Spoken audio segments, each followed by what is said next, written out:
Yes, that's right. Set 5 is finally here. We are finished with all of the spaceships and the pilots, and it's time to play around with what we all got into Star Wars for in the first place. It is, of course, the Force. It's a fantastic synergy that we're going to have great fun playing with in Constructed, but of course, we have got sealed before all that starts. So we're going to get into that today. And who better to help me talk about the best cards for pre-release than Star Trek legend Patrick Stewart. Great to have you here, Patrick. Hey, a pleasure to be here, but I think I'm in the wrong universe, David. Yeah, I have to say, when I met Patrick playing a Star Wars game and discovered his surname was Stewart, I've made a vow to never not mention that all of the time because it's just, you couldn't write it. I mean, do you like Star Trek? I don't like it as much as Star Wars. That is the correct answer for our listeners. I mean, I There we could go. start an entire new episode about how I actually love them both equally, and I will die on the hill of if you make me compare them, I will kill you. Okay, They're t- I won't do that. That's a good way to start. It's a good way to start. Well, let's move on from Star Trek because we all came here to talk about Star Wars. And, you know, of course, we've been playing Set 4 for a long time. People watching this may have no idea who we are, what we sort of do in Star Wars. And in card games, I tend to look at someone and I see them through the filter of what deck they play. And other people may be the same. So, Patrick, tell us a little bit about your Star Wars history, who you've been playing, and how you got on in Set 4. Blue, green, black, soft control, and I don't know what that says about my personality, David. But so I played Krennic set one. I only played a little bit of set one towards the end. Through set two, still was playing Krennic until about 3 or 4 weeks in when I was like, actually, this Kira flip is kind of nuts. So moved towards Kira and then played that Kira ECL through most of set three, and then Data Vault happened, and about a week or two into the latest set, I was like, I just can't. There are too many good cards I want to put in my deck. So the downside of Data Vault just kind of turned into pure upside on being able to play more cards and more life. So Kira Data Vault for the win.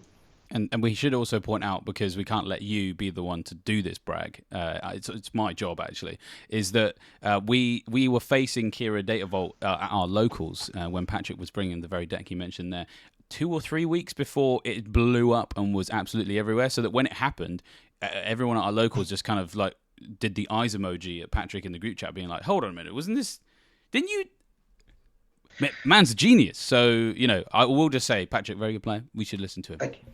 Well, you say genius. I just think lazy deck builder. Well, surely it's not laziness. You just put more cards in. I don't need to make cuts. Less decision making. Well, that's true. Except for the cuts that Dr. Pershing makes on himself and everybody else. Somehow on a spaceship, I'll never know. Exactly. He's just going to turn around and he's going to kind of get a scalpel and just like cut one of the lasers off, like, you know, Draw a card. your Avenger. Yeah. And then it makes him more knowledgeable. It's great. We love the thematics of that. But speaking of thematics, we had the best way to close off set 4. And those of you out there who took one look at Rose Tico when she released and said that's the worst card in the game, you are not alone. But perhaps what you should have done was, at the very least, give her a try. Because we vowed at the end of set 4 at our locals to have a Rose Tico night. We are fresh from that, aren't we, Patrick, this morning? We've woken up. It's the dawn of a new era, because last night we proved that she's not as bad as we thought. I had great fun, actually. And to be perfectly honest, I had like 80 cards in my first build of Rose. So I had to cut a lot of things to get her down to only Data Vault numbers. But still, yeah, great. Turns out blue-green heroism is a fine color combination. Yeah, absolutely. I mean, we sat there. We've got some pictures on the screen right now of my Concord Dawn Interceptor, your Concord Dawn Interceptor, your Restored Up 170, and my Bright Hope, all just kind of staring at each other, being like, well, this is going to be a long game, because everyone's just got these big Sentinels in space. We're going to put Chewie down. It was great fun. And the ability as well also ended up being like really impactful in a couple of games as well, especially in the mirror, which there was loads. We both played Rose Data Vault. I played against Rose Yellow. I played against Rose Red. I played against Trench Blue, because obviously one of our friends had to be that guy. He's in his villain arc, so let's let him off. Yeah, that's true. That's true. But yeah, the ability was very good, especially in that mirror. There was one time when I nearly killed your Radis, and then Rose came along and healed it. Yeah. Was very, Yeah, very good. Radis also a good card. More people should be playing Radis. Absolutely. It's definitely a card that I think is going to get a lot of play in set 5 in Constructed. But unfortunately for you Constructed fans, really you got to have to wait 1 week, because right here, right now, we are going to be talking about pre-release and sealed events. So they are very, very different from Constructed. And there was a time when I didn't really like sealed, because I kind of just felt like, what do I do? It's just a bunch of cards. They all kind of suck, I think, because they have no kind of constructed value to me in those moments. And I kind of would build decks very lazily. And then I discovered that there is a lot of principles that you can apply to this that will help you when you're building your deck. If you go into your deck building stage of the evening kind of already with those principles in mind, and already some pre-made decisions about which cards you would like to run if you find them, then actually saves you a lot of like intellectual energy, and decision fatigue is less likely to set in, and usually you end up building a better deck because of these principles. And of course, those principles, like most of the card games that people are playing these days, do come from Magic, and Patrick is a seasoned veteran of that. So yeah, Patrick, take us away. Tell us about the Magic the Gathering's favourite meal to have with the sealed event. Well, everyone knows when you're playing card games, we need to keep the carb count up. Cards and carb. There we go. And we're going to go bread. Okay, that's the simple thing. So obviously in the Star Wars Unlimited, we get the 6-packs with your 2 hyperspace leaders extra. You got to build 30 cards. The deck number restriction is out the window. So what do? You open your 6-packs and you lay them out. Color coordinated is usually how we tend to go. And then I'm looking for 5 things. Okay, I'm going to separate them into bombs, removal, evasion, aggro, and then just kind of the dross, the dregs, everything that's left over after you've taken out the good stuff. Now, when we look at bombs, we are really looking for those like game changers, the things that are going to come down, do multiple things a turn, maybe be ahead of the curve. So we are looking a lot of the time more at the rares and the legends, and they kind of will skew your deck building, hopefully in a direction where you can play as many of those bombs as you can. Now, sometimes you open up your 6-packs and you look and you go, I have nothing here that I think is going to win me the game by itself. So then we need to look at how you can remove your opponent's stuff from the board. So this is where the removal comes in. And tends to be in limited events, you are kind of guided by the pool you have. But if you have removal, we're talking about things in green like Craving Power. I know this is a rare, but that's just the sort of thing that we're talking about here, which is a card that comes down, removes something else from the board, probably. Evasion. So in Magic, the main form of evasion is like flying over stuff. So only flyers can attack flyers. So in Magic, that is a little bit different, especially, in Star Wars, that's a little bit different, considering we have 2 different lanes that we're fighting on. So evasion, we kind of are looking at things that can get through Sentinels. We're looking at Overwhelm, I think. We're looking at Saboteur. We're looking at maybe lane dodging, so you can go hard into one lane. I think these are ways of having evasion in Star Wars Unlimited, where there isn't like a mechanic that simply has evasion. And then aggression. You basically, in sealed events, as a general rule of thumb, you want to be putting down as many units as possible. The more you can pressure your opponent's base, the more likely you are going to win. I know this sounds silly, but sometimes you build a deck and you think, I need to, I want to play soft control. I like my soft control decks. I like my removal. I like my card draw. Well, in limited, you kind of need to throw that out the window and focus more on just this 2/2 for 2. This thing that's just going to constantly put damage into my opponent's base, chip things away. And unfortunately, when you are opening your 6 boosters and you're building your 30 card deck, as is the minimum required. I know some people like to play more than 30. A little bit of a thing for the future there, David. But we are going to have to play some cards which, you look at and you go, I really don't know if this is good, but it's a body. It's just something that can do something, if that makes sense. I've made that mistake before. I'm actually going to talk about it when we look at my sealed deck from Jump to Lightspeed. It was actually quite a good pull, but there was one particular card that I didn't include because I was like, I was stuck in constructed mode in my head. I was like, this card sucks. I would never play this. But it was something I should have played, and not playing it effectively in terms of how all of the probabilities worked out, actually cost me the final, which I lost. Wow. And Yeah, you so you don't you only think about that after the fact as well. You think, exactly. like this is a card that actually was just a body, was just a It dude was that would have fine. done something. Yeah. Exactly, it was fine. If you look at it and think, because that's the thing, when you play constructed, you look at a card and think this is fine, therefore I won't play it. In Mm. sealed, you see a card and you go, this is fine. That straight in. It should just go straight in. You shouldn't even think twice. And that was my mistake. So, as we say, you should always learn from those. And yeah, those principles are super super helpful because you are having to really think outside what you would normally think about when it comes to these events, and that's why it can be off-putting for some people. Some people don't enjoy sealed because they just love constructed so much, but there is a real joy to sealed once you get it.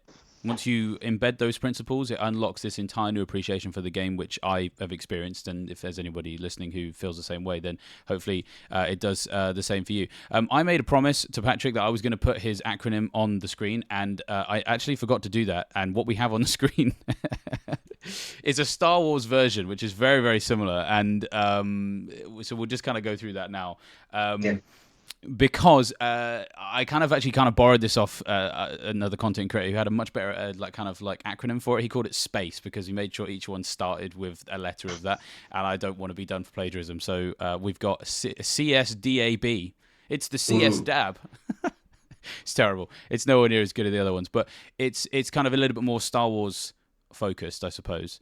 Outside of the first one is just curve. Make sure you have curve. You know, you've got to make sure that you have a correct proportion of all of the different cost of units, so that every turn you know you're playing something that effectively deserves to be played on that turn. If it doesn't, if you're playing below curve, your opponent probably has something that's better value. If you are playing above curve, you have no play, so you lose because you miss one turn in sealed, and it can cost you the game. So curve very Yeah, important. we're talking about like playing a 3-drop on turn 5 when you could have played like maybe like a 5-drop thing, because the power is going to be going up with regards to the cost of the card as a general rule of thumb. So if your opponent's doing very powerful things on the 5th resource play and you're only playing a vanilla 2/6, for example, well, that's probably not going to be as powerful as what your opponent's doing. Exactly. So you just have to make sure that you can match those moments. And of course, I mean, the most important thing is making sure you have a turn one play. You just got to make sure you have a curve that starts where it needs to. Then the second point is synergy, which I think, interestingly enough, I think that you could apply this to any sealed game, provided that it has been designed for the purposes of sealed. Now, anyone listening to this probably doesn't play Lorcana, so I can feel like I can bash it. Lorcana is like my day job, TCG, and Star Wars is where I go to have fun. Lorcana is rubbish for sealed because they don't have enough synergy between commons and uncommons that somehow connect to the theme of the set. Now, if you're listening to this, you've played probably enough Star Wars to know that they are fantastic when it comes to in-set synergies, Jump to Lightspeed especially, and that's what makes the deck building so fun. You look at a card that's maybe fine normally, but actually it synergizes really well with the other things in the set. And we've got some examples of that coming up later and some comparable examples from set 4 as well. So they are really, really important. The third one is defense, which Patrick's already covered this, to be honest. It's basically the sentinels are super important because tempo is massive in sealed. If you can take one turn off being hit at, having your base hit, you're going to be in a good place, which bodes well for one of the leaders we're going to talk about, because Sentinel is so big in this particular thing. Answers, it's like removal, so it's just the same thing there. My general view, to sort of respond to what you said about removal, is honestly, if you see it in your pool, just play it. Even if it's out of aspect, just play it. Yeah, the 2 out of aspect penalty is fine and limited. Yeah, because actually, when you're assessing why a card costs X, or why a card costs X plus 2, the answer to that is effectively what impact does it have on the game? And that's why, sometimes, I saw someone recently playing, the Millennium Falcon Invader, because you play that on 5 readied, or you play it on the 6th resource turn readied, and you put Vader in it. That's massive, because maybe they've claimed. Maybe they've exhausted all of their space units, so then you play a ready thing. So the X plus 2 equals value in that situation. Yeah. So in sealed, when there's not much removal, X plus 2 equals I won the game. So 100%. Just throw as many answers in as you can. And we should probably also just mention card draw as well. I don't really know where it fits into any of these particular categories, but card draw also very good as well, because we're kind of used to having card draw in Star Wars. We're going to get even more used to it when Chiara becomes an absolute autoplay. But there is not much draw in a sealed pool. So if you see any, it's worth taking, I think, because then it just means that when the late game arrives, you are more likely to have found your late game cards. And card advantage. Card advantage is king. Yeah, and again, it's something that's not very common in a pool. So chances are, if you've pulled it, it's like maybe 1 in 3 of the people you're playing with have found it. So you're putting yourself at an advantage. And a disadvantage if you don't take it would be what I have to agree. And then, funnily enough, we actually end this little acronym where you started it, which is just bombs. But I mean, we'll briefly just discuss, I guess, what is a bomb and what is a dud, because it's very hard sometimes to tell the difference, because, you know, there are some legendary cards that you'd look at and think, oh, this is so good in Constructed, but it sucks so bad in Sealed, for example. I can't think of examples off the top of my head, but you have to really assess. I think a lot of the time, like the big spaceships in Limited are they're great, but you might just never get to them because like you're not ramping in Limited, you're not efficiently ramping. It's going to be hard to get to those big numbers. I think the high synergy legends as well. When you're looking at like the double aspect sometimes and things like that, and I think those are the ones that are probably a little bit harder to get most value out of when you're looking at legends and rares. Because realistically, the highest chance of it dudding you out is if it just breaks your hand, and that's what you want to avoid. And to be honest, that kind of does, like curve and bombs, kind of similar ideas, because if your curve's off, your bomb becomes a dud, and you're kind of stuck. And that's the last thing you want to do, is have a turn in Sealed where you do nothing. I mean, you don't want that in Constructed either, but just because of the very nature of it, you're stripped back down to basics here. You have to just do something. And if you can't do anything, you're kind of in trouble. So, yeah, that's the key, really. I think the best way, perhaps, maybe just to contextualize this for people who go, oh, that's all very well and good, David, but what does that really look like when I have my cards? Now, I am just going to caveat the fact, I've just put my deck from Jump to Lightspeed on the board. My pool was obscene. Patrick's making that face of like, I can't believe you pulled these cards. It was a premier deck, David. It was a premier deck that you opened in 6 packs. Pretty much, yeah. But I mean, the thing is, I will just say, right, this is a game that is designed to make the sealed deck's kind of good. Like, well, people who are watching this can see the deck. People who are listening can't see the deck. The headlines were, I got 2 Kajimi Patrol Fighters, I got 2 Clone Combat Squadrons, I got 2 Vulture Droid things. I got 2 Corellian Freighters, so that's 2 Space Sentinels that cost fire. And of course, I opened Vader as well. And I had a couple of blue cards that had a little bit of healing, which obviously is a great pull. I will appreciate that is a good pull. But effectively, what I came into the sealed event knowing if I get this, I want to play it. Because I looked at the cards beforehand, which we're going to do in a minute, and I'd applied some of those principles to what was going on, so that most of my deck building time was kind of relying on. I was using that time to make final decisions rather than building the very core. I'd said if I get Vader, I'm building Vader, because the chances of me not getting things that allow me to build Vader are very slim. Fine, I got 2 Kajimi Patrol Fighters, but it's a common. I got 2 Clone Combat Squadrons, but it's a common. So apply that principle to set 5, and you might find yourself with, I mean, not going to get 2 Yaddles, but, if you do, play them both, So, and I should just say also, I got Victor Leader as well, which is ridiculous. But in terms of the structure of it, it was basically, what was it? It was 7 2-drops, or rather 6 2-drops and 1 drop, because I think generally speaking, you want to have between 6 to 8 turn 1 plays for the mathematics of 30 card deck to basically kind of work out for you. Then it was, in terms of the rest of the curve, I had 5 3-drops, 6 4-drops, 4 5-drops, 1 6-drop and 1 7-drop, and I didn't have a single unit that would costed above 7. And I can't remember how many times I actually played my Fleet Interdictor, which was my 7 cost. And I didn't even really play my 6 cost Quasar TIE Carrier either. I didn't play that loads, but in Sealed, they were the equivalent of my bombs, a 7-drop Sentinel in space, in a sealed pool where most people are probably playing Vader or Luke. It felt like the right thing to play if I need it. I had 5 events, but I made sure that they all had some impact on the game. So I also got direct hit, so I also had just kill any vehicle you want, which obviously is kind of obscene. But again, it's a common, and you've opened 6 packs and there's 16 cards in there, so there was a chance I'd pull it. I got it. you throw it in. I had Lightspeed Assault, which was also very good. Prepare for takeoff, and then I think it's like Trench Run, or I don't know if it was Bombing Run. Basically, it's the one that lets you attack with 2 units at once, and Repair heals you as well. So a little bit of healing, and then the other shock horror is I actually played a 31 card deck because I didn't know what to cut, which actually wasn't the worst thing in the world, except until I got to the final, which I lost because I didn't have a 1-drop in that game. Because I played a 31 card deck, and the card I didn't put in was this. I think it's like the Sulluston Pilot or the Clone Pilot or something that was literally the generic pilot, a 2-drop 2/2. And I looked and I had this. As much as all of my decision making for this was actually quite good, I can still remember the moment I didn't play it because I was like, it's fine. So therefore, and I'm on 32, so I guess I'll cut it.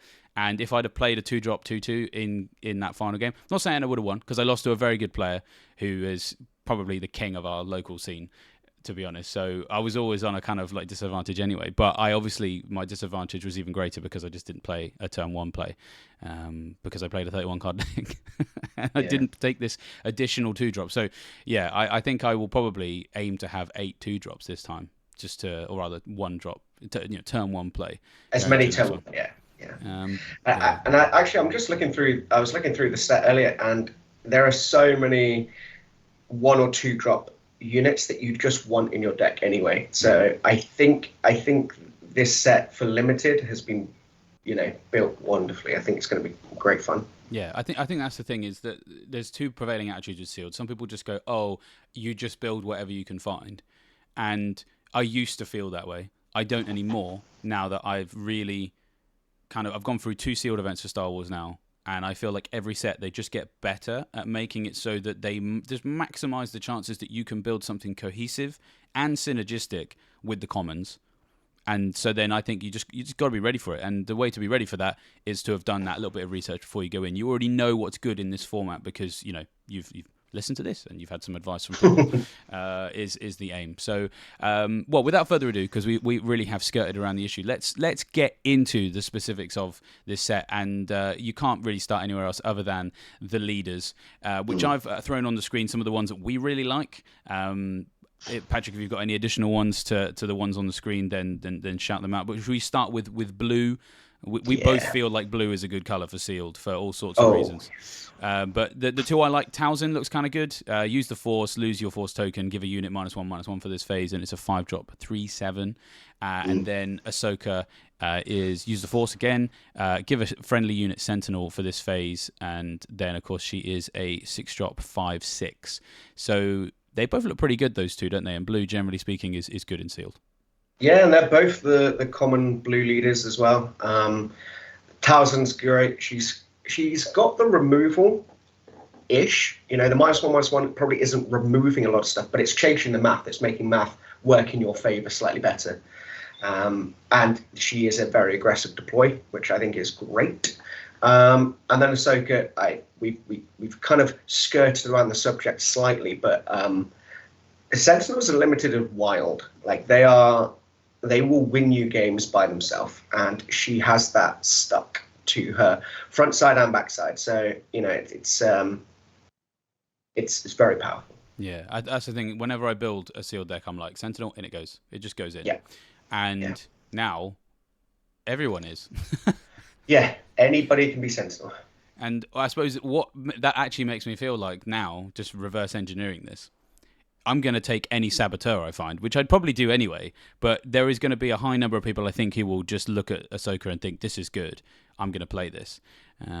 Alternatively, what it could possibly mean is that we could break our own rules and take slightly more late game cards, because with everybody playing Ahsoka, we're all more likely to get to the end game than we would otherwise in a Sealed format. Because sometimes when you play Sealed, it can be over very quickly because someone's either got unlucky with their cards, because that can happen, or you're playing against someone who's perhaps maybe new to Sealed. They don't really know how to build the deck. They don't know how to apply their deck to the game because they've only just built it. They don't feel it yet. So then it can be quick because one of you is one of those 2 players, either someone who knows what to do who doesn't. But if everybody can play a Sentinel every time, we might actually get to late game. So I think that she is super exciting for this Sealed format because of what she means for deck building, but also what she means for how you would maybe respond to how other people might build Ahsoka. Yeah. Yeah, Yeah, 100%. And just having a quick look, there are only seven saboteurs in this set as well. Ooh. And a lot, I think two of them are legends. Well, no, one of them actually doesn't have something. It's Oppo Rancesis, so it only gains it if you've got something else. So there's a legend, a rare, 3 uncommons, and a common item, a common upgrade that gives you Saboteur. Ooh, wow. So yeah, if you find it, it might actually be pretty powerful. Yeah, absolutely. Because everyone's going to be sentineling. It's going to be fun, I think. So yeah, that's what we like about those two particular leaders. Yeah, I think just because we're trying to keep this as focused as we can, we're not necessarily going to talk too much about the leaders we don't like. I think, generally speaking, if we haven't mentioned them in this, it's probably because we don't rate them. A lot of the rares sometimes are just bad in sealed. I mean, I've just come off playing Admiral Piet for set 4 and jumped to Lightspeed, and he was great. I had so much fun playing him. I think for constructed, he's fantastic. In sealed, he's useless because his leader ability is entirely attached to a trait that there is no guarantee you're going to find enough of to make it have value. And there are always going to be leaders like that are very good in one format, not good in the other. I got to be honest, the ones on the screen right now, I'm only going to probably try playing 2 or 3 of these in constructed, so I'm glad that they're on our list for sealed. So yeah, that's what we think about Ahsoka and Mother Talzin. So the blue ones. Moving on to green, again, it's one black, one white. Supreme Leader Snoke and Obi-Wan Kenobi are the two that we like the look of. So Supreme Leader Snoke is given experience. You have to spend 1 for this. Give an experience token to the unit with the most power among friendly villainy units, and then Obi-Wan is use the Force. Give an experience token to a unit without an experience on it, and these just are great value in sealed. Like you said, Mother Talzin changes the maths for you, kind of, debuffing your opponent. Well, these two guys change the maths in the opposite direction, and when there's not much removal, going super tall on something with Snoke, it sounds like really good. Yeah, I think both these leaders, you're going to be like, your opponent's going to play a turn 2 thing, and that turn 2 thing is, or a 2 resource thing, and that 2 resource thing is just going to get bigger and bigger and bigger and bigger and bigger, and you'll lose the game to it. Yeah, because what they'll do is they'll spend 1 on turn 2 to make it bigger, so that your turn 2, their turn 1 can't kill it and survive, and then they'll probably play another 2 drop just to back it up. Yeah, I think they're kind of like the snowball leaders, if that makes sense. They just kind of the snowball out of control. These units just get bigger and bigger until, unless you have that direct removal, it'll be very difficult to take out. You'll have to spend too many resources to trade into it. Yeah, which is just so good in sealed. It's one of the reasons why Clone Combat Squadron did me so good in the last. I know I got lucky. It's a common. Everybody. It's a common. Yeah. If you can have just a common card that you can get a couple of copies of that can go big, it's just my opponents just looked at it and went, I can't deal with that, and they just knew it on like turn 3. So it is really, really powerful, and it's nice actually that they're available in both colors, because realistically, as far as sealed is concerned, these leaders are kind of the same thing. I mean, Obi-Wan's helping you go a little bit more mid-rangey in the sense that you're going wide and tall. Yeah, I was about to say, with Obi-Wan, you can't keep making the same thing big, but it basically just adds an extra power and extra defense on every unit you play moving forward. Which is it the same as having Sentinel? I don't know. I mean, in terms of the impact on the game, do you get what I mean? Because you effectively make it so that you can get value trades, and value trades are so important in any format anyway, but sealed especially. 100%. So yeah, that's the green leaders. I didn't actually find any red heroism leaders I liked for this set. So both of the red leaders that I've got picked out here are the villainy ones. We're all going to get a copy of Darth Maul, so we all know we can play him if we want, because of course he's one of the leaders that you get in the pack, because he's part of the starter deck. So his one is deal 1 damage to a unit and deal 1 damage to a different unit. That's an action, and you do have to use the Force as well. And then the third sister is play a unit from your hand. It gains hidden for the phase, and of course when she flips, it has a sort of similar effect as well. And these are 2 leaders I don't massively like for constructed, but in sealed they seem real good. Yeah, I think third sister in particular, it's an early deploy. She's going to survive. Making other things basically guarantee when you play it. When you untap next, the unit's still going to be there. It hasn't been attacked into. Your opponent might be able to remove it in other ways with events, but it protects you a little bit. And then Darth Maul just pinging things off. Be careful with Darth Maul when he's on his leader side, so not his deploy side. If your opponent only has one thing out and you have a unit out, you have to ping your own unit as well as the opponent's. So might help you if you've got any grit synergy, I guess. But yeah, you have to ping your own stuff if there's nothing else to do. Yeah, you always be conscious of that. I imagine there's not that much grit synergy that you can really guarantee. So yeah, I don't think you want to be building around that as the synergy, but yeah. So that's what I mean. If You're it absolutely happens, right to be careful with it. yeah. But I think one of the reasons why I like it is it feels it's a leader ability that feels attached to one of our core principles, which is removal. I know it's only 1 damage, but sometimes that could mean something. And you know what? If people are playing Obi-Wan or they're playing a Snoke, and you've got Darth Maul, and all of your leaders, all of your units are just 1 point of damage off being able to be outed, but then you just go, oh, I guess I'll just do it with Maul instead. You know, it's a decent counter to some of the mechanics that other people are going to be playing with. And then, of course, you know, if there's lots of Sentinels out, being able to ping behind the Sentinel is useful in a like that might not sound that important when you play Constructed, because a lot of the time you can go around that Sentinel with the removal you run in your deck anyway, or perhaps maybe you run a deck built around Saboteur, whatever it is. But just being able to kind of go around that Sentinel for the damage you're applying to their board, I think is actually quite good value. And you know, usually you want to think about what other people are going to play.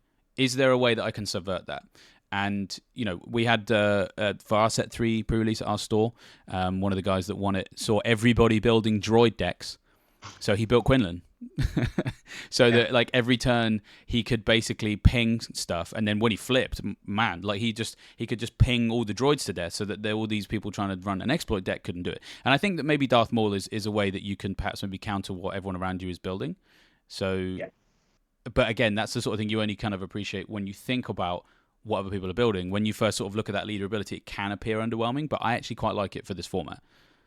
Yeah, and I think while we're talking about building a deck to kind of counteract what you think might be there, I think a special mention has to be made out to Kit Fisto. I know you haven't got him up there at the moment, but he does have Saboteur when he flips. I know he's weak when he flips, but if you open a pool with enough Jedi, his leader side ability actually just to do 2 damage is very powerful.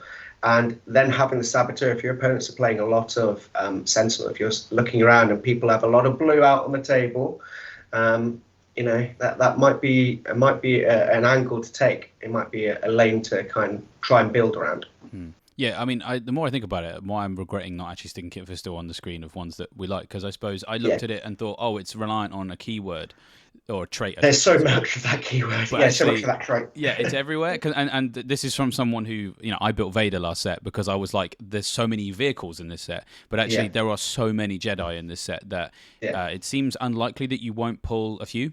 So he does seem like he seems pool dependent, because I think that Vader and Luke, to be honest, last set, because it's built around vehicles. You were building, you were opening ships. Yeah. Well, there was just so many vehicles, and you didn't care about what allegiance it had, if you get what I mean. You know, the ones that were, you know, a mono color and they didn't have heroism or villainy were still a vehicle. So you go, oh, it's going in. Whereas with the Jedi trait, it's more likely to be on your heroism cards. And, you know, if you find, you're just less likely to find, because there's going to be Sith ones that, you know, there's a healthy split in the set between Jedi and Sith, because that's an allegiance. You know, Force, you know, that is arguably, if it said Force unit on the Kit Fisto, I think we all just play Kit Fisto because 100%. There's so much Force in the set. So I think that Kit Fisto could be pool dependent. But you are right, actually. If you do have the cards, I think there is a great case for running him, for sure. There are 41 Jedi in the set. That is quite a lot, to be fair. That's a lot. But I suppose you just got to make sure, you just got to hope that you get them in the colours that match. In the colours. I'll tell you what, you heard it here first. What's going to happen is Patrick's going to build Kit Fisto on Friday night and he's going to crush us all. Yeah. Maybe. He's hoping. Yeah, that's why we didn't stick it on the screen, because we want unfair advantage. That's why. That's it. Yeah, it's my secret sauce. Well, let's finish with the yellow units then, who, funnily enough, are actually both Force units. Only one of them is Jedi. So we've got Cal Kestis and Qui-Gon Jinn. And so Cal Kestis he comes out on 4. He's a 3/4, and you use the Force. An enemy unit chooses one of their units and they exhaust it. And then with Qui-Gon, it's a bit fiddly, but possibly good. And we know we're going to get him. He's one of the Yeah. leaders that we are guaranteed to have in our packs because of the box as it is. Use the Force, return a friendly non-leader unit to its owner's hand, play a non-villainy unit that costs less than the refunded unit, the returned unit, for free. And I think he's much better in constructed because you effectively just build a deck around getting value out of this. But you know what? Like, being able to play stuff for free is just kind of good. And he comes out as a 4/7 as well, so I quite like him. Cal, I think I'm more excited about because he's like a tempo disruption kind of thing that does not rely on you having any kind of hoop to jump through other than the Force. We're not really talking about that mechanic here because I think we're all going to have decks where we know we're going to have the Force regularly because the bases are commons. I was about to say we all get those 28 health bases, so I think we have to ignore. Yeah, we can almost ignore the there's always a hoop you have to jump through. I think we can ignore the qualifier. This guy is just going to exhaust units, which in sealed is great. Yeah, tempo everywhere, really good. So yeah, I quite like him, and also he's kind of aggressive as well. Some people were saying he's the new Sabine because he comes out on 4.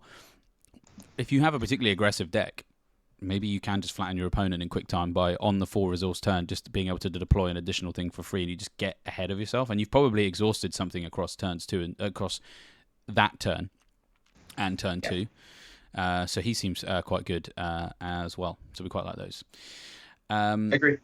So let's move on to the card pool then, and have a look. What I've got on the screen is basically just the commons, because I think that the best way to really prepare people for sealed is honestly just to look at the commons. I think you can talk about the rares perhaps maybe as an honorable mention when we think about these things, but like there's no point in going, oh, if I get this it's good, but like the chance of you getting it is like mega slim because it's 6 packs and you only get 1 rare card anyway. I suppose you have the chance of having a rare in your hollow spot, but you don't know. So I think that the commons are the best way to assess this. And so, in blue-black, we've got Mother Talzin on the screen so far. You've got the Magistrate Scout, which is Restore 2. We haven't really talked about Restore that much, but Restore's really big in sealed. Supremacy Tie is a common. That's a Sentinel in space. It's a 3/3. And then Talzin's Assassin. It's a 4/4 for 4. Really good. You can give a unit -3/-3. It's like, that's so good. You could kill. This is removal. This is a common removal, which adds a body to the game. With a body, exactly. I think this card is going to win games. I think genuinely, I think it's the perfect balance of a great sealed card, and I think it is going to see Premier play as well. I know we're not talking about that at the moment, but it is that good. That good. You knew the rules, Patrick, and you started talking about constructed anyway. I'm joking. Yeah. Don't force trick me. Yeah, I was going to say, if I can force trick you through the camera. I don't think it's going to work that way. But yeah, Talzin Assassin just looks so good. I mean, to be perfectly honest, would you play this in an Ahsoka sealed deck? For 6. Yeah, I'd pay it for 6, 100%. Yeah, it's incredible. So I think there's a high chance we pull one of these. I think it goes in whatever we get. Drain Essence is kind of all right. Deal 2 damage to unit forces with you. I mean, it's removal in some moments. I don't think that forces with you is necessarily going to be all that helpful if we're all going to be able to generate it off just attacking with force units. But, you might find yourself with 1 slot left. It's not a bad card to put in. It's really nice. I think it's a fine addition to our collection. Very nice. So let's move on to the heroism cards then that are common in Vigilance, which is the sort of thing that we perhaps might pair with Ahsoka. So we've got the Lothwolf. It's a Sentinel on turn 1, and I don't care that it can't attack. It's just a Sentinel on turn 1, and it will take them a little while to chew through it probably. So that one seems good. Itinerant Warrior, also good. Again, this might see constructed play as well. It's a 4/4/4. Shielded, and you can heal damage from base. Really good. A decent chunk of damage as well. That's probably a whole swing from a unit in limited. 3 damage is not nothing to sniff at. It's a good amount of healing, and the shielding is really nice. Well, if you play it Ahsoka, it can come down and have Sentinel, heal free, shielded Sentinel. It's going to eat 2 attacks, isn't it? Yeah, in sealed, it's just going to be broken. So again, if I get an Ahsoka, an Itinerant Warrior, and a Talzin's Assassin, they just stop looking at anything else. Exactly. I don't care what else. I'm playing blue, anything, and even the lightsaber looks kind of good as well because, like you said, there's so many force units. This is if attached to a force unit, it gets restore 1, but it's just it buffs something +2/+2, and there's not going to be much upgrade removal, so you can get away with doing that. Exchange. Yeah, it's true. Yeah, it's nice to play without confiscate, isn't it? Jedi Guardian also looks good as well. It's a 4/8/5. Again, it pairs so well with Ahsoka because when it's defending, it's +2/+0. So it's basically like a stacked Concord Dawn Interceptor that is better as a Sentinel. You have to give it Sentinel with Ahsoka, but again, it's about tempo. If you can play that on a turn where they're about to hit big and they just have to claim instead, then you saved yourself that damage, and maybe they can hit base next time. But he's great. So, and again, like I said, these are the common cards. So you can already start to get a feel for the kind of deck you'd like to build because chances are you're going to see this stuff. So it looks really, really good. There's a few like mono blue ones that are all commons, which seem kind of good as well because you could put them in either. The Night Sister Warrior, when defeated, draws you a card, 2-cost 2/2. So I mean, again, a 2-cost 2/2. Great. Don't do what I did and not play it because you think you don't need it. Just play it. You need it. You need it. And again, draws you a card. It's going to die because it's a 2-cost 2/2. But it replaced itself. Yeah. Exactly. Then, of course, you've got the Secretive Sage, which everybody is banging on about. I mean, it's basically just a crafty smuggler disguised as Bosk. Just takes off the mask. It's Bosk. It exactly. Was Bosk the whole time. It's like the Scooby-Doo meme where you take the thing off. Yeah. The Tauntaun as well, a 3, it costs 3/3. Yeah. You give a shield token to a damaged non-vehicle unit. I mean, do you like that one? Would you play that one? Yeah.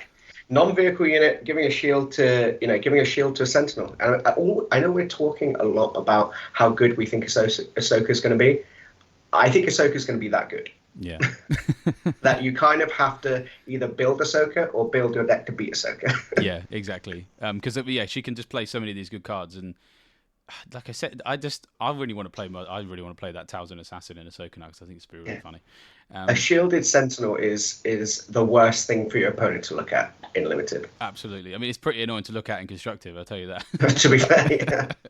So yeah, even more annoying in this particular format.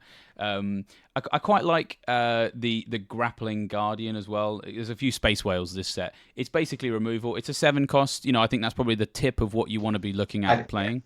Agreed. But in terms of a high cost bomb, defeat a space unit with 6 or less remaining health.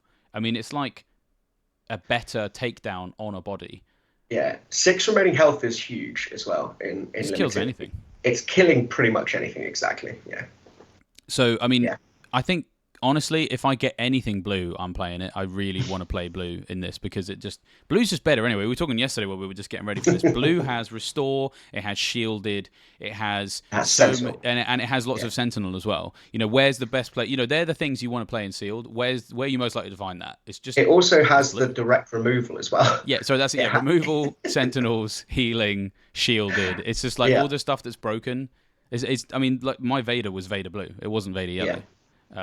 I think if you can shoehorn as many blue cards in, I think you should do it. So we are a big fan of the blues. Let's move on to the command stuff now. What could we think would maybe pair well with Supreme Leader Snoke? We've got a 3-cost 4/4 Knight of Ren. Yeah, the Knight of Ren, I think actually it's just glued to Snoke at this point. Yeah. Thematic as well. It's so good. It is. It is. Yeah. Because that one's above curve anyway. Let's take Snoke out of the equation. You just play that anyway because you're getting something that's worth more than what you paid for it. Yeah. And then Snoke comes along and makes it a 5/5. And then Snoke comes along and makes it a 6/6. And then a 7/7. And then you've won. And then you win the game. You can That's the math. also use the Praetorian Guard as well because when you control a unit with 4 or more power, that unit gains Sentinel. That's a 2/5. So effectively, you play the Knight of Ren on 3, and then on 4, you play the Praetorian Guard. Because your Knight of Ren has 4 power, the Praetorian Guard now has Sentinel, and then you spend your 1 remaining resource to make the Knight of Ren even bigger. Yeah. Or, to be fair, you could make... Oh, no, it would have to be a Knight of Ren. It has to be. Yeah, it does have to be. Yeah, that's the thing. Snoke, the dark side loves power, and it's just making that one thing very powerful. So it's very thematic. Yeah, it's very, very cool. So those 2 cards in particular look very nice. I think they're the 2 of the green-black ones that are commons that I like the most. Yeah, I agree. I think the Inquisitor's Lightsaber is actually going to be pretty good as an upgrade, by the way. That's the one that's +1/+3. You attach your non-vehicle. If you're attacking a forced unit, yes. The unit gets +2/+0. So it effectively attacks as a 3/0 if you're attacking a force unit. So, which you're probably going to be. Exactly. Yeah, that's why I had a bit of a shout out for the Inquisitor's Lightsaber. I think that would be a good upgrade to have. Yeah, I think it ties very nicely into our idea that, okay, everyone's going to be building X, so how can I build Y to subvert X? And actually, that card is perfect. That's how you get around what everyone else is doing, I think. I mean, again, if you were playing Heroism, would you run that? Play four, yeah. Yeah, probably. Yeah, it's not quite as auto-include as the Talisman's Assassin, but because of what it applies to the game, seems kind of good. Seems not bad. So moving on to the Heroism commons then in green, which would be what you would maybe look at if you're running Obi-Wan. The Point Rain Reclaimer, 1/2. When played, if you control a Jedi unit, you may give an experience token to this unit. So you probably are running a Jedi unit, and it costs just 1. And you probably don't play... I mean, I don't know if I'd necessarily play this on 1, because a 1/2 is probably going to result in a good value trade for your opponent, likely, because they'll probably have a 2/2. Yeah. But if you play this later in the game and just get yourself a 2/3 for 1, that's kind of good. Yeah, the 1 cost just kind of fills in the gap on your curve. You know, like I said, on the 4 resource play, you might have a 3 cost thing, and then this just fills in that you're being the most efficient with your resources at that point. Resource efficiency is big. Yeah, one is quite rare. So having something that just costs 1 is important.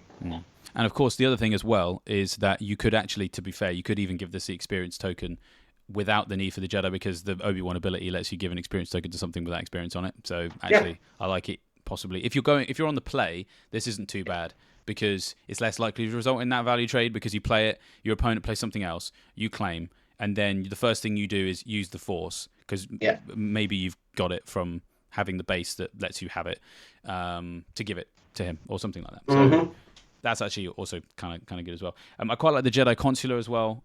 Use the Force, play a unit from your hand, it costs 2 less. I mean, this is so good in this. You can, if you have this in your deck, and because it's a common, if you have 2 of these in your deck, this unlocks the door for you playing more late game stuff, because it's ramp, effectively. It's reverse ramp. It's very powerful. I think this card is so interesting. It's exactly what you kind of want to see on turn 1. It's exactly what you want to see. Because even if it's not going to hit your opponent for very much, it's got 4 health. So the chances of them being able to out this on turn 2 is very, very slim. And in the Obi-Wan deck as well, it's a 2/5 on turn 2 or 3, depending on when you gained the Force. Yep, 100%. And I know we're going back to Ahsoka again, but if you're playing blue-green, eventually, once you've got your the use from the ability and you've kind of ramped up, it's now just a 1/4 Sentinel. Exactly. So it does seem great, to be honest. So again, if you see this and you have a leader that can synergize with it, maybe it's a sign that you should play it. And then the Paladin Training Corvette. I mean, bloody hell! Like this, it's sealed. It's just, you may give an experience token to up to 3 Force units. Yeah, like you said, there's so many Force. Force is important because there are actually more Force than Jedi, I think, in the set. So and some people might say unlimited, you've got 3 units out, you're winning already. Well, not actually true, especially if we're playing a lot of Sentinels and the board has become a bit bunged up. Just being able to play this 3/5 in space to give a buff out to your ground units is very good. And again, I mean, obviously you could play this in blue, to be fair, but if you were pairing it with Obi-Wan, let's just say you've given an experience token to things that don't have an experience token. You've done that. You've got 3 Jedi out or 3 Force units out that are all above their own individual curve because of Obi, and then you play this on 5, and this condition on the card is not based on them not having an experience token. Then in theory, they're all going to have 2 on them, and your bodies are just taller than what they can do. Maybe you can now deal with the opponent Sentinels because you have this, and you go, I can now kill the Sentinel, survive, and then maybe you play another one, but it only lasts a phase, and then I'll claim now, and then I'll go round your Sentinel because it's not Sentinel anymore. So it only costing 5 is great, because I think that you look at maybe playing maybe 2 or 3, maybe 4, 5 drops, and it has immediate impact on the game. Yeah, it doesn't matter if it's removed; it's done its thing when it enters play. Yeah, it's a 3/5, so I mean, it's not. It's got a good arse on it, but and it doesn't attack for loads. But it's it's just quite a nice looking ship, to be honest. But it's going to survive probably because 5 health is if it was like a 5/3, you'd think okay. But then it doesn't matter, like you say, it had its effect already, so we do like it. In terms of the stuff you could play with either, there's a few here that are worth thinking about, like the Relic Scavengers of 4/6 that has Restore 2. Any Restore. I mean, blue-green I think is just a great combo in sealed because you're going to have all the healing. So Yeah, I think the Jedi Temple Guard is also really good. 2/4 ambush with Restore 2 for 4. It's 4/6 Jedi. And again, when we're thinking about going against what your opponent's doing, the Torrentitech, the 5/5, if your opponent has a Force unit, it has ambush. So I think it's got ambush probably. Yeah, so it's probably got ambush, exactly, yeah. That is a keyword we haven't mentioned. I mean, we've kind of talked about removal, but ambush is... I would play any of your ambush units if it's in the color pairing you want to run, because it is a lot of the time removal. Especially if it's a force unit, because it's an efficient way of getting the force. I think that's the other thing as well, is a lot of people have talked about when they're talking about constructed, how do we get the force? Can we make sure that this is efficient? And people were worried about it initially, and then anyone who's played any set 5 on Karabast is like, yeah, you never have to worry about this, because the way the game is, you're always going to have it. And I think that probably rings true for sealed as well, but even more so when you run an ambush unit. That's just giving you the force almost certainly, because you're probably playing one of the bases that does that. So yeah, ambush low-key, very good for sealed. In this one especially.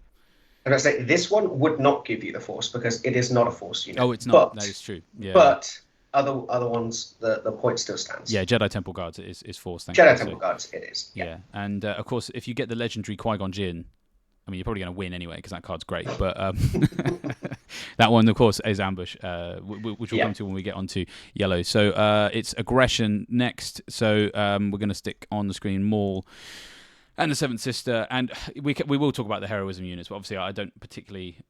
Yeah, just see what you open with your Kit Fisto. Acolyte of the Beyond on attack, and when defeated, the force is with you, so an efficient way of gaining the force. The strike ship being a raid 3 overwhelm for 2 is kind of good because it's a 2-drop 3/3 if you have the initiative, but at the same time 3 health is probably going to live through a lot of stuff. Thralls of the Coven as well, raid 3, so it's a 6/7 on attack for 5. These all statted very, very nicely. I really like Thralls of the Coven. I think that's a very powerful card. Yeah. And the Purge Trooper as well. I mean, honestly, I think all 4 of the black red cards are playable because, I mean, again, this is effectively removal. When played, it's a 3-cost 4/2. When played, you may deal 2 damage to a force unit. Paired with the Maul ability of deal 1 damage to something and then deal 1 damage to something else, in your turn, you may have just outed something without having to do any attacks, and then whatever was left on the board attacked and killed the other thing. Seems good. Agree.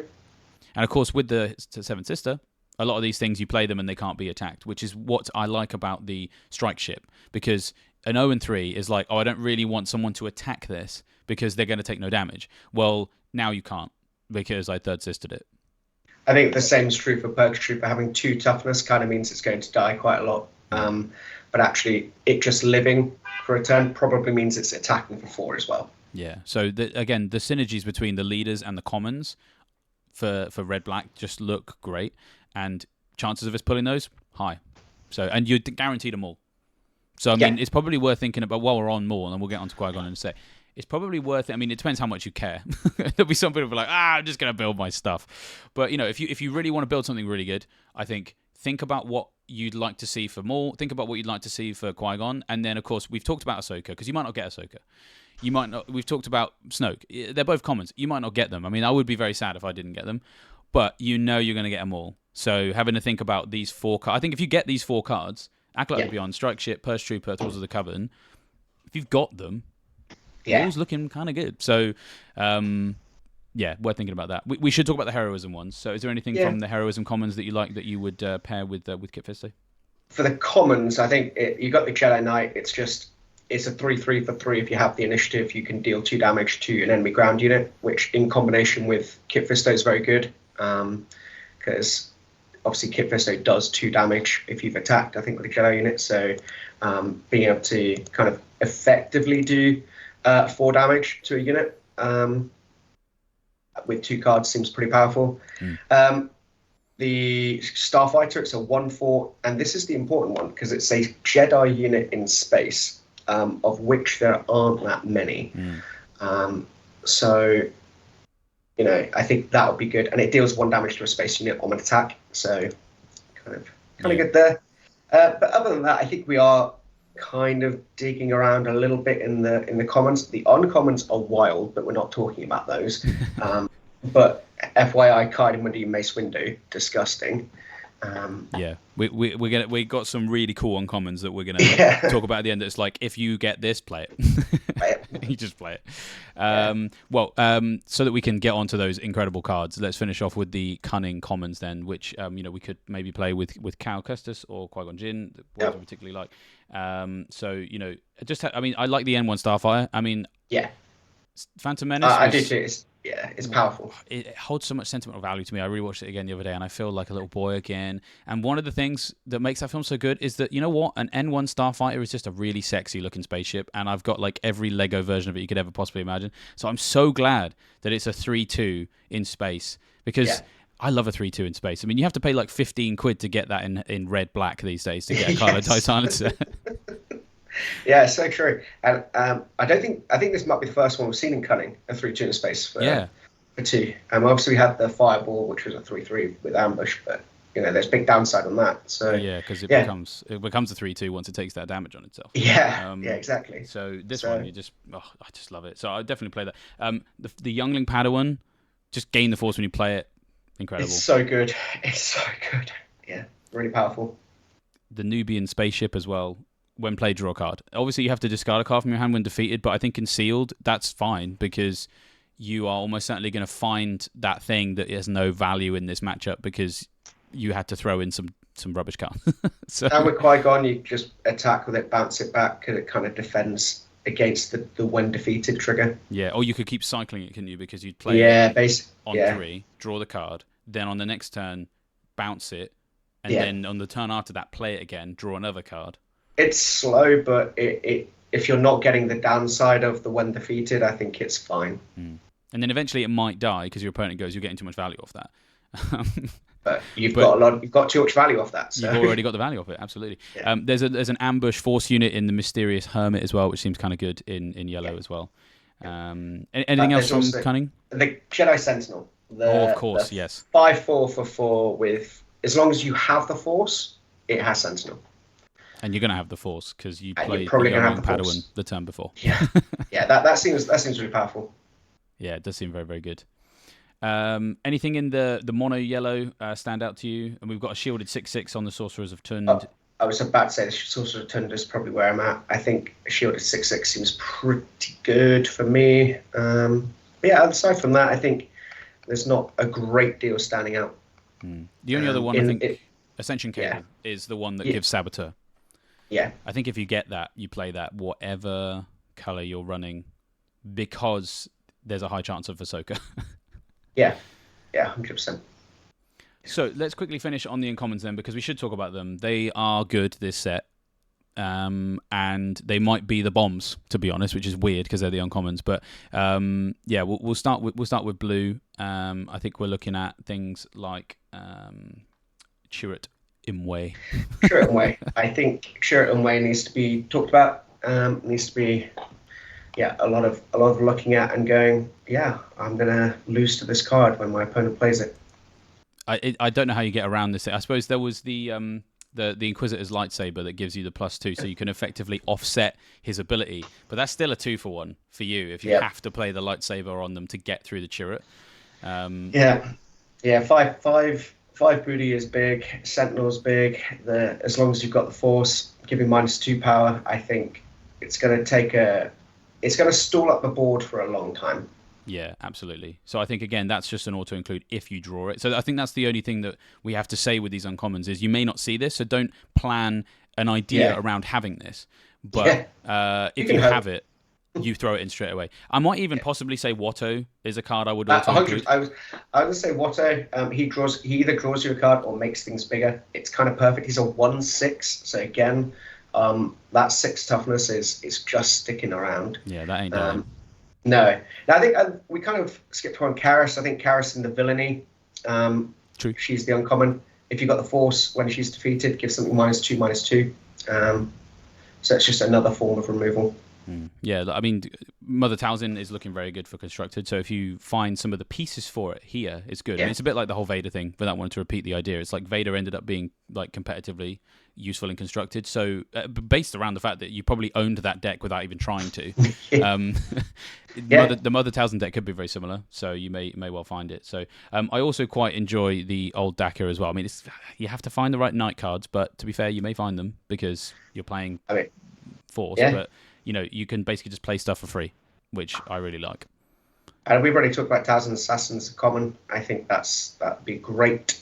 Great synergy. Great pickup. Yeah, great synergy. Night Sister Warrior. Good. Yeah. We'll have a quick look at the greens then. And so there's some decent ones here. Do you reckon Keller in Beck is any good?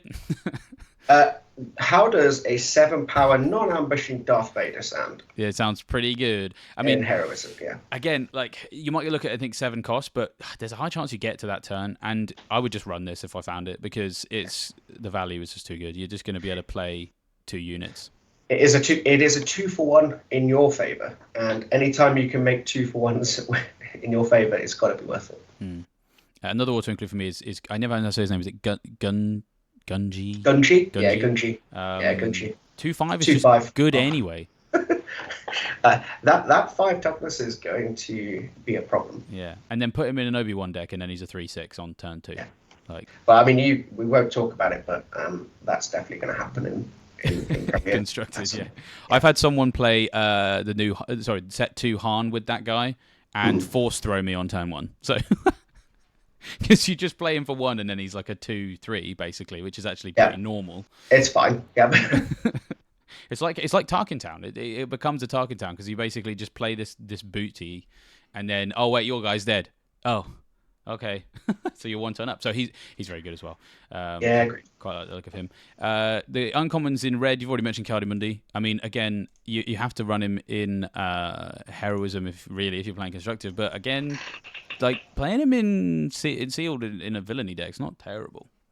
Yeah, no, I think the drawing 2 cards is excellent, and the 4/4 is just on point for 4. You're not losing anything by playing this 4-drop. Exactly. Yeah, you gain 2 cards, so you've done it. You did the thing you needed to do. It doesn't really have any synergy with any of the black leaders, but I don't care. No, I don't care. I like 2 cards. Yeah. Mace Windu's great. I took the words right out of my mouth. Yeah. Tell me why Mace Windu's good. He is a 6/6 with Overwhelm, and he does 4 damage to a unit as long as you have the Force, which, as we keep saying, I think is going to be much easier than we feared to begin with. I think the 4 damage pairs very nicely with his ability when there's lots of Sentinels. You come down, you put 4 damage on Chirrut, and then he's got 1 left. And then you are going to kill him next turn because even with the Force thing, you're going to hit him for enough. And then you run over the top of him to base. So Mace Windu seems a good counter to Chirrut if you see it. There's also another good counter to the Sentinels here in the Focus Determines Reality. It's a 2-cost event. Each friendly Force unit, which by the way is probably going to be your whole board, gains Raid 1 and Saboteur for the phase. So if you get that, I mean, that's pretty good if everyone's playing Ahsoka. You just don't care about the Sentinel anymore. Doesn't matter. So yeah, that one seems very good. Agreed. So let's finish with the cunning ones then for uncommon. And apologies to anyone who was hoping we'd talk about the rares and legendaries. We just felt like to keep this focus, there's no point. Like I think most of the legendaries, you just feel like if this is playable or not just by looking at it for sealed. And you're more likely to have a better deck if you think about the synergies between the cards. You're more likely to see. If you open Anakin, play Anakin. There, I said it. Yeah, exactly. And the Vader as well. The Vader's also yeah. Because in this, you don't care that you're not playing ECL. Like they're not going to be able to remove it, so you're definitely doing the thing next turn. Yeah. So that would be what I would say. So yeah, anything from cunning stand out to you from the uncommons? From the uncommons, I think obviously we haven't talked much about the villainy aspect of the leaders, but I do think both Aurra Sing and Shin Hati are very nice hidden units that if your secondary color is yellow and you're in villainy, those 2 cards are very powerful, and they kind of match each other on a curve as well quite nicely. So I think those 2. But if we're looking more at the heroism side, I do think the Stinger Mantis just coming down, doing 2 damage to an exhausted unit is very nice. And Depa Balaba is crazy.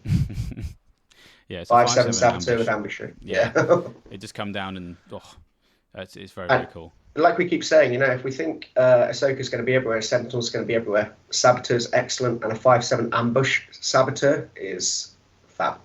Absolutely, and then Shin Flurry also very cool as well. Play a force unit Yeah. from your hand, it gains ambush. Next time it will be dealt damage, prevent 2 of that damage. I mean, that's just clean removal because you could effectively bring it down and it takes no damage. Yeah. Also very good. So, yeah, those are the sorts of cards where if you get them, just play them if you can. So yeah, that covers off the uncommons. We actually don't have too much time to talk about the villainy and the heroism ones, but a lot of those again are cards that just are good. Like the Kylo is a great 2/3. You know, you've got the I think the where's it gone? The Caretaker Matron, which if you play the Force this turn, Yeah. draw a card. It's got 4 health. Like you can afford to get away with that. I think I just want to go full circle here and talk about what the gap that you had in your curve last time was just a generic 2 cost. Yeah. So don't dismiss these cards because they might not seem the flashiest. They're great in the curve. That was the first thing you talked about when you were talking about your deck building is think of a curve. And these cards are there for that purpose. Absolutely. And if they have an additional ability, then fine. Like the Jedi Vector is a 1/3. That is, this unit gains +1 if you control another Jedi, and a +1/+0 if you control a lightsaber upgrade somewhere. So that's just all right as a 2-drop anyway, and a high chance that it synergizes with what else you've drawn. Peli Motto as well, a 1/4 aspectless fringe 2-drop that on attack, give an experience token to a friendly vehicle or droid unit. You might not get that off very often, but in Obi-Wan it's a 2/5. So I think special mention for the Gungan Warrior as well. It's a shielded 3-drop. So 3/2 with Restore 1, so it is going to heal some damage. Any opportunity to play any Gungan, I will take because I think there's not enough Gungans in this game yet, and Yet, that's true. Set 7 is going to be maybe Wisa being friends will be the name of the set. That's what we want to see. Chance of that very low, I will say. But yeah, that just about brings us to the end of this particular episode. Hope you guys found it useful. We are going to be doing as many episodes as we can of this. We're still working out exactly when that's going to be. So we will see what the cadence of that is. But of course, we'll be talking about Constructed, what we're going to play next set. There's going to be a lot of Kira talk. It's even possible that we're both going to be playing Kira in set 5, and I'm just basically going to become Patrick's sort of like Sith apprentice. My Padawan. Yeah, absolutely. There's much I can learn from him, and there's much that you guys can too. But yeah, before I do our official sign-off, is there anything you'd like to add, Patrick, before we let these good folks go off and start planning their sealed decks? I'm just really hyped, and I think you guys just let us know what you pull, let us know how it goes, let us know what we missed. If there's anything that we've kind of missed. I think we've talked about all the cards, so if we missed something, it's probably not in this set. But yeah, please let us know. And I can't wait for some Jedi action. It's going to be great. It's going to be very thematic, and we're very much looking forward to it. Well, with that, we will say goodbye to you guys, and we will see you next time. And until then, may the Force be with you. Goodbye. Bye.